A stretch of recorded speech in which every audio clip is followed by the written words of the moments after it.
G'day there, humans.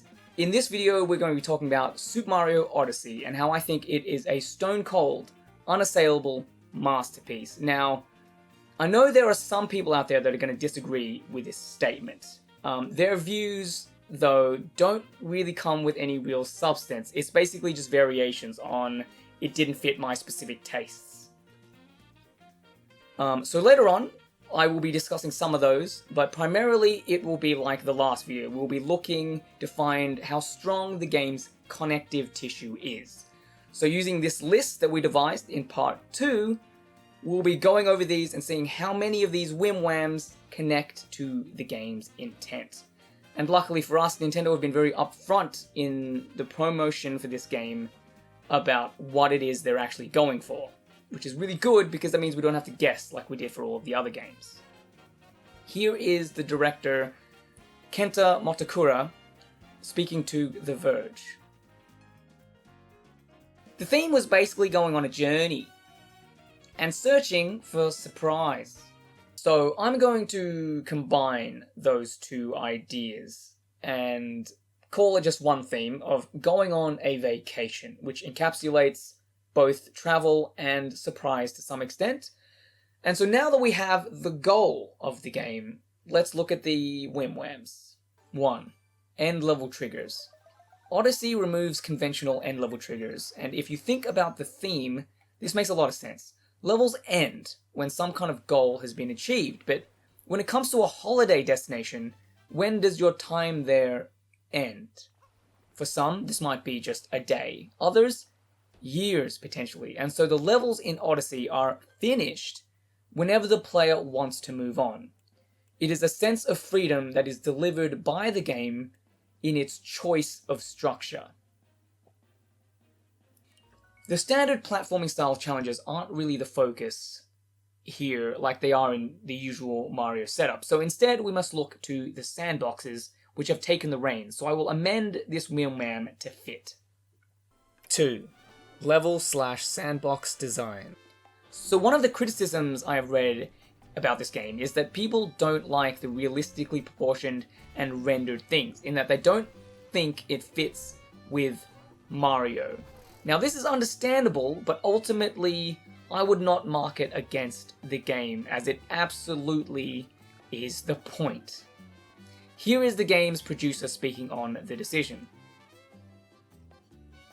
Mate, there's dinky-die dinos and realistic blokes and Sheilas in this game because we wanted to express to you drongos the feeling of running into something weird, mate, alright? We're using realism here, cause bloody oath, mate, when juxtaposed to the cartoon, it feels like copping an absolute blinder. Now, shagging these things in the game make the theme as fit as a Marley bull, you mongrel.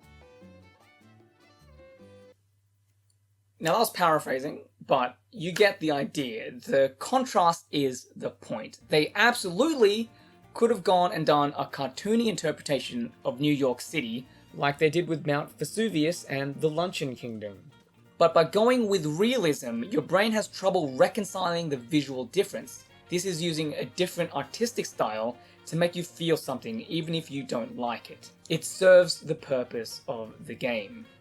Now, I like to think that discombobulated feeling is at the center of why they chose to use New Donk City. When you compare a city to a nice beach, a frosty mountain, or a serene lake, it is a bit of a weird idea to go to a bustling city for a holiday. And yet, there is absolutely similar joy to be found. And so they use a different visual aesthetic to make you feel weird. But you are still rewarded with moons for doing holiday-like stuff like in any other kingdom. The Luncheon Kingdom is also a little bit outside of the box, and I think there are a lot of really neat decisions here as well. The most immediate thing is the saturated colors, which not only make the place feel distinct, but also make it feel unreal. The Luncheon Kingdom, unlike most others, is also not really about a type of location, but an idea. See, the Luncheon Kingdom is awesome, not because it is so colorful and has sentient forks, but because it represents a large aspect of enjoying travel, which is eating food. From the name to the size of the place, all the way to the denizens and the use of color making the location feel abstract, all of it connects to that idea of a culinary vacation.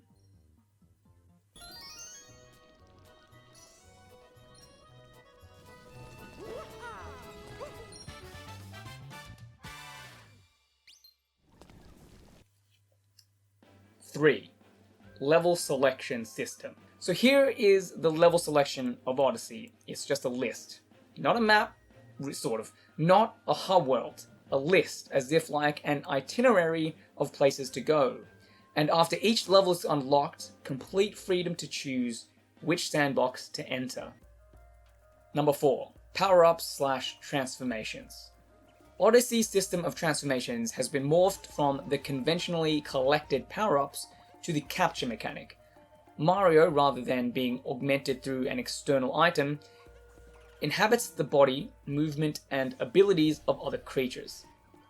This game mechanic is used as a tool to translate the real-life expression of when in Rome. Now, let's think about what is happening here to get a clearer picture. Mario visits another kingdom, and in order to get some power moons, he must inhabit the bodies of the denizens, or to put it another way, to obtain joy, you, the player, must walk in the shoes, or I guess cap in this instance, of the locals. After all, what is the point in going on a holiday to another land with different cultures and customs if you don't partake yourself? The brilliance of Cappy is that it provides unique and varied gameplay, as well as being utterly thematic.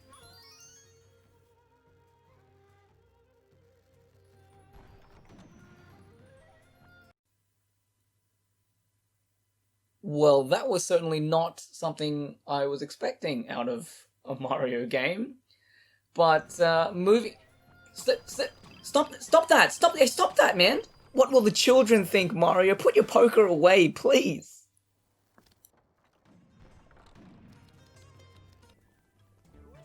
Number 5, enemy design. There's not much to be said about the small enemies here, because we just talked about them then, but I'll real quick just say that I love that the Hammer Brothers in the Luncheon Kingdom throw skillets instead of hammers, which is very in keeping with that location.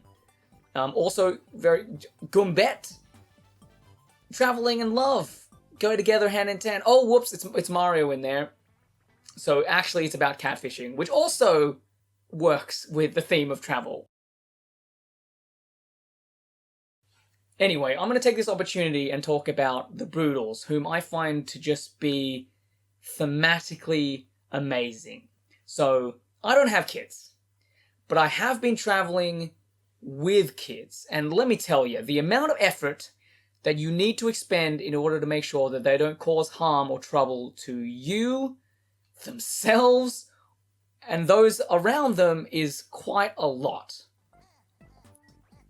So first off is the idea of losing sight of the little blighters. Since they're small, they're easy to lose, so you can't let your eyes wander too much. Second is when you have to deal with their gross bodily fluids. Now, I would really rather not elaborate further, but yeah, are you really enjoying yourself when you're dealing with nappies and puke on a holiday? Third is a child's propensity for destruction. Oh, whoops! They somehow managed to destroy something. Guess who's gonna have to deal with that? It's the adults. Fourth, I'm just gonna assume that oversized children are more of a pain to deal with in general than regular children. Anyway, kids are not great, is what I'm saying. Personally, not a fan. To bring this back to Odyssey, Bowser has outsourced some of his villainy this time. And so the ones that cause all of the conflict in the kingdoms, i.e. the ones that prevent you from freely exploring and enjoying yourselves from the get-go, are the Broodals, or Brood, or children. So the idea of a holiday being ruined or otherwise restricted by your or someone else's brood is just a perfect design decision that captures the conflict and restrictive nature of children on one's holiday. 6. The name of the game. Well, I mean, it's it's Super Mario Odyssey. Odyssey being a synonym for traveling, which is, you know, a type of vacation like we discussed before. So not much to be said about that. Give it a tick. Also, while we're here, let's take a look at the cover real quick and notice the screenshots, which are all, you know, photos. They're all framed in photos because, you know, it's you're traveling and you're going on holiday and you take photos. It's good. It's thematic. That's why they do it. It's like these games are made for a reason or whatever.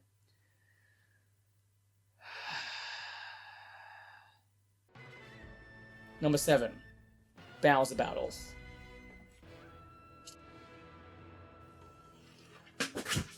I'm sorry, dear viewer. I used all of my thinking caps, but alas, they came up empty. The best I got for this battle being thematic is that it's a wedding, and there's like, it's mostly ring-based attacks, and the boxing gloves imply that you're in a ring fighting Bowser, but that, it's quite tenuous. So let's move on. 8. Additional reward system. Okay, we can finally talk about the moons. This is a big one, so strap yourselves in.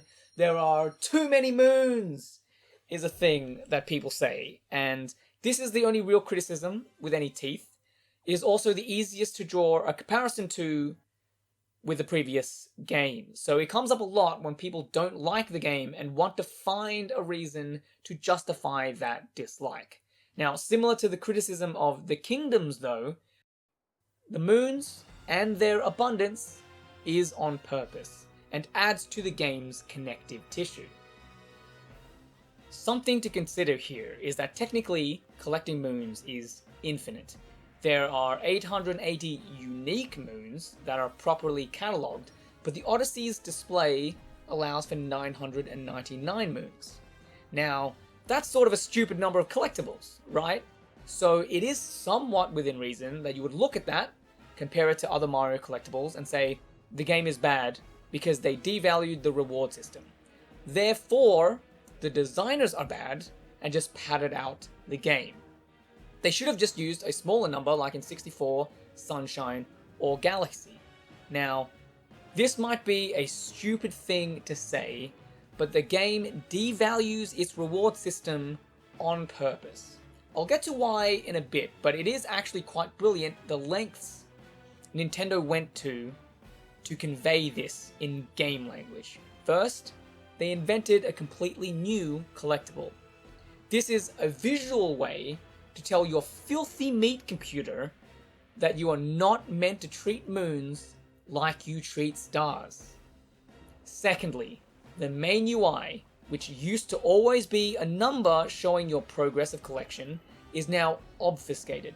At a glance, it is very hard to tell exactly how many moons you have collected, and the primary mode of travel also resets this number, obfuscating things further. Also, if you go out of your way and collect more than 150 moons without using the Odyssey, the UI just gives up. It just gives up. This is the game telling your squishy flesh calculator that the focus of the game should not be on the act of collection, but rather the experience itself. Thirdly, you can buy moons now. You can buy them 10 at a time even. Yet another way for the game to tell your meme storage unit, hey, moons are different. Don't place as much value on them as you did stars. Please.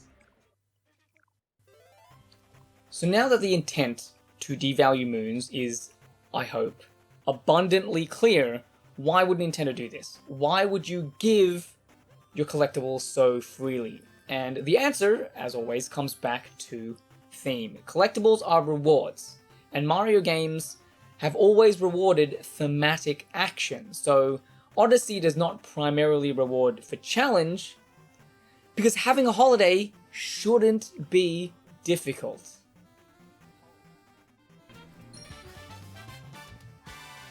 When you are in a foreign place, there is joy to be found in spotting something familiar among all the newness, like finding a proper pizza in Vietnam, or a fellow tourist among a sea of locals. That's why you get moons for just walking up to the taxi tourist, and Peach, and Captain Toad.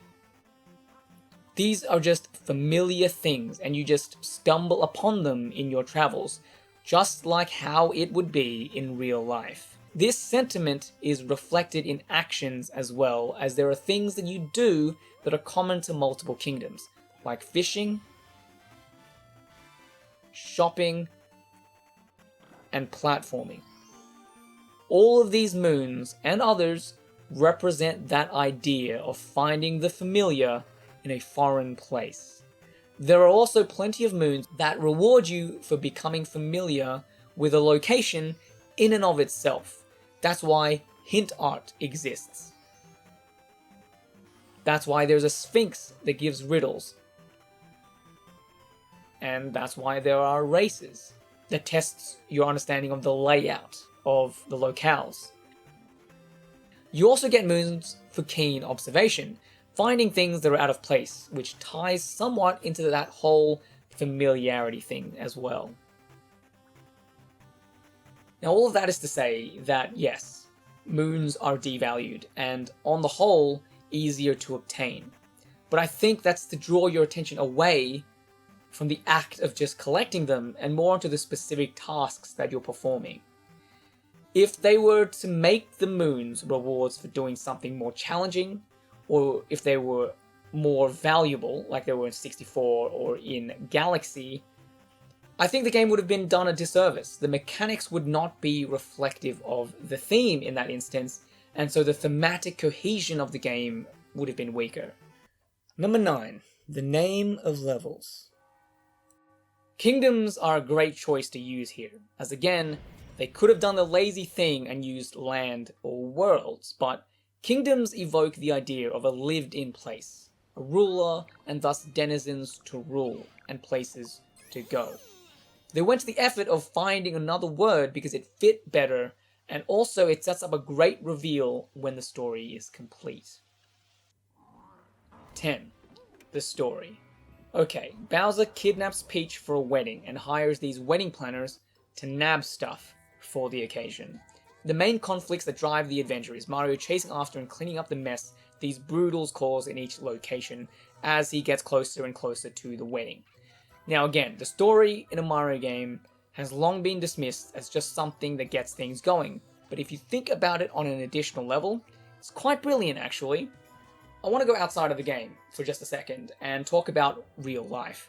As an adult, one of the events that crop up regularly of note are the weddings of family and friends. Your connection to these people kind of dictate that you have to go. Okay? And so often when I ask people why they went overseas or interstate or whatever it is, their response is, oh, we had to go to a wedding. So having a game themed around travel and having a holiday being kicked off by a wedding, I don't think that there's a better life event that reflects life, fits the theme, and also fits within the framework of your kidnappy Mario story. The main structure of the story progression maps quite well to this experience in life also. The story moons are required for progression, but they aren't enough in and of themselves. The game requires you to go off the beaten path just a bit in order to collect enough moons to move forward. And I imagine this is what many people do when they need to travel to attend a wedding. Or any reason, really. Since I'm here, I may as well go for a swim. Or check out a moon crater. The game forces these additional moons to be collected. Is that sentiment expressed in game language?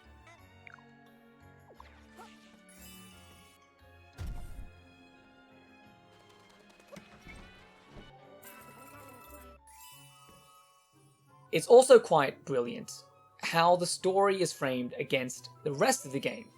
See, the story moons are quite similar to how you get them in previous Marios, being of a linear nature, and the multi-moons even warp you back to the Odyssey, which is very much like getting kicked out of the sandboxes in 64 and sunshine. This is essentially framing the story part of the game, the parts with conflict, as business as usual.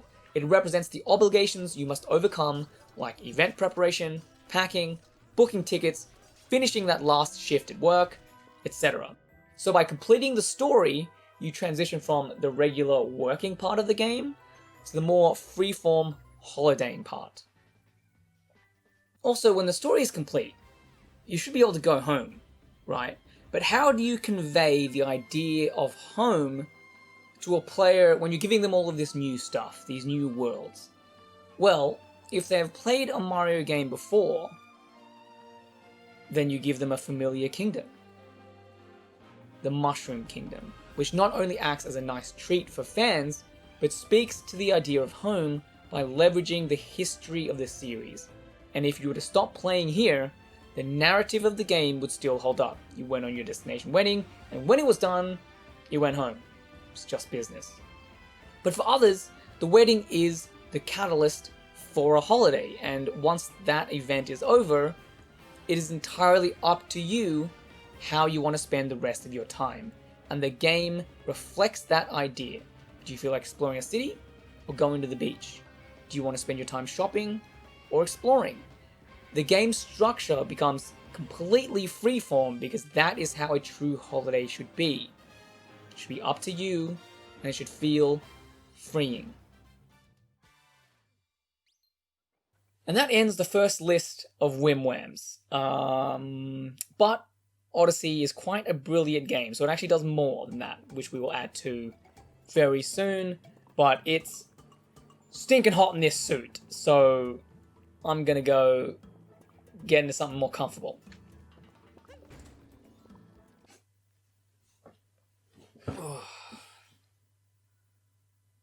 Let's do this. 11. Endgame content. So with the story and thus the business part being completed, there is no longer any real driving motivation to do anything. Cappy just says that he would be happy to stick around and collect moons for the rest of the game. So the rest of the game is just about collecting moons. The moon cubes can now be interacted with to unlock more moons for each kingdom, and what this does is force you as a player to revisit kingdoms to collect them all. You cannot get every moon in a kingdom in one visit, or as part of the story, which ties in really well with traveling, because you cannot experience everything a place has to offer unless you visit again, perhaps in a different season, or when the place itself is at peace. This section is unguided, and so at your leisure, you can get whatever moons you want in whatever location you fancy, but getting to 250 moons unlocks the dark side of the moon, which serves to deliver a set of harder challenge levels, hint art, and the brutal boss rush. It basically serves as a point to give the player more of the same, but harder. And this structure repeats itself again when you get to 500 moons and unlock Darker Side, which has just one multi-moon to collect and contains just one level. Though long and difficult, its true purpose is to wrap the game up and provide a conclusion. I suspect that is why the location is called Culmina Crater. It acts as a culmination or conclusion to the game's message, which is why there is one long level that features all of the major things the game offers. The interesting thing, though, is that for full completion, you need 999 moons. So after unlocking the finale, there are still 499 moons to collect if you truly want to complete the game. And like everything else done here, I think this serves a purpose. And it's to make the experience of completing these harder challenges hold a similar weight to the rest of the moons. In other games, these harder levels are the focus. You want to complete the game to get these rewards, but in Odyssey, they're just a part of completion. And this makes sense through the lens of holidaying as well, because it is saying that you may have come to a place in order to do a particular challenge, but the experiences you get around it, like eating the local food and seeing the local sights, are just as valuable. And so, even though Darker Side acts as a conclusion, it is blended in with the rest in order to equalize their value. 12. The UI. And most of this was already handled in the section about the moons, but we're going to add it in here because it still counts. And also, I want to talk about the fact that if you are a fan of collecting things, the game still supports that kind of play. Right? There is UI that will tell you how many moons and how many moons you have left per kingdom to collect. The thing is, though, is that it's hidden away in menus. So if you're just playing the game to play the game and you don't care about collecting things, it's not something that you ever encounter, because in Mario, menus just don't really exist. They're not something you think of or that you consider. So all that stuff that I said before still holds up, right? Because if you want to collect things, it's still there, but it's hidden away. So that if you want to do it, you can. 13. Superfluous Mechanics. Now technically these aren't superfluous, like one is sort of is, but whatever. Mario Odyssey introduces 2 new mechanics, taking photos and shopping, which I think are quite obvious in terms of how these things connect to the theme. But it is somewhat interesting because in this landscape of microtransactions and purchasable cosmetics, yay, capitalism! The decision can seem somewhat cynical to choose these mechanics and a cashing in of trends. But with the past games as a comparison, I don't think that's the case. They simply fit the theme really well, and so were included. And hopefully will likely be discarded in the next mainline Mario game if that game's theme doesn't match. The real interesting thing here, though, is in how the game uses an achievement system. See, usually how these work conventionally is you have some kind of list that you check to see what achievements you need to obtain. Or in the case of Steam and platform achievements, they just pop up when you get the achievement. Right. Nah, yeah, crikey, mate, that bloke's a few tinnies shy of a 6-pack, isn't he? No? Alright, how about... Tell him he's dreaming. It's as dry as a dead dingo's donger out near. There we go. Got him. That'll do. Anyway, instead of visually interrupting like those platform achievements do, Odyssey ties them into a specific location and makes them part of the world. At their core, achievements are just notes of things that you have done in a game. If you abstract that out, you can consider achievements to be reflections on something noteworthy you, the player, have done. So in reference to traveling / having a holiday, isn't it fitting that the achievements are given to you in the Mushroom Kingdom? Again, the kingdom that the game treats as home, and home being the place most people reflect on their travels. 14. Use of 2D levels. So this should probably go in the level design section, but I think it has a little bit more going on, so I want to talk about it here.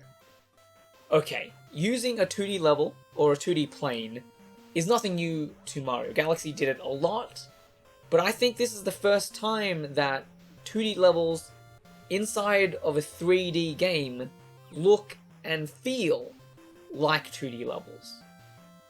But the use of it here is quite interesting, and you may think I'm reading a bit too much into it, but I think we are well past the point of reading too much into anything. So aside from the novelty and the variation when it comes to gameplay, these sections are also really quite thematic if you dig into what is happening here in terms of game language. What I like to think is happening here is that Nintendo is using these sort of nostalgia traps for a specific reason. A big part of traveling to a foreign place is getting a sense of its history, its tradition. But these kingdoms, these virtual spaces, can't give you that feeling, right? And perhaps it is impossible, but Nintendo do something really cool here, and I think they get quite close. They try and imbue that sense of history into these spaces by using video game history. They use 2D levels and the 8-bit aesthetic within the environment to fake that feeling. Now, the perfect example of this is in New Donk City. Is it a coincidence that this big celebration featuring Mario's first game is called a traditional festival? The other 2D level in New Donk City is in a theater, which is a really interesting choice because every other location has these levels on the walls, but not in a city. And I think that's because the history of a city isn't as much told through the surface of buildings, as they are painted over, knocked down, and otherwise modernized. No, the history of cities is most often conveyed through cultural institutions, festivals, events, and art. The other kingdoms, which are based much more on the land, all have their 2D levels within the walls, the rocks, the ice. Because this is where you read the history of those places in the archaeology and geology. Even the choice in the Mushroom Kingdom is noteworthy. Here you have this 2D level, which you can read as the history of the Mario games themselves, starting with your 2D 8-bit level, and you have mentions of dimension shifting and the gravity mechanic and round platforms. And what's interesting is you get here through a well, and it plays out in the clouds, the common metaphors where ideas and imaginations form. 15. Completion as expression. In part 1, I talked about the true potential of games being the dialogue that can be achieved between game and player. The game poses questions or ideas, and the player, through their actions, can respond. And the game, in reaction to that input, can continue that back and forth. Well, in my opinion, Odyssey is the first Mario game that fulfills that idea of a dialogue. And it does this through completion as expression. Now, often 100% completion is its own reward, an expression of love to the thing that you've been playing. In Odyssey, at the story's end, the game reveals its true structure of freeform play, and at 250 moons, it gives you more, and at 500 moons, it gives you its conclusion. And here, it thanks you for listening. So if you take the time to get 999 moons, going far above what is expected, there can be no other interpretation in terms of game language other than that you love what is at the core of the experience.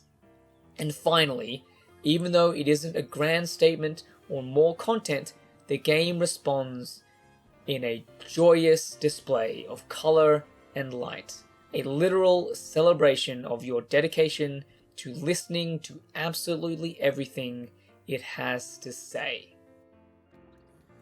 And that ends our look at the past 35 years of Mario games, from the original Super Mario Bros. To Super Mario Odyssey. We have formed a lens starting in part 1, and I hope that lens has made it clear for you just how much artistic intent lies beneath the mechanical and design brilliance of these games. And Odyssey steps things up even further than the games that came before.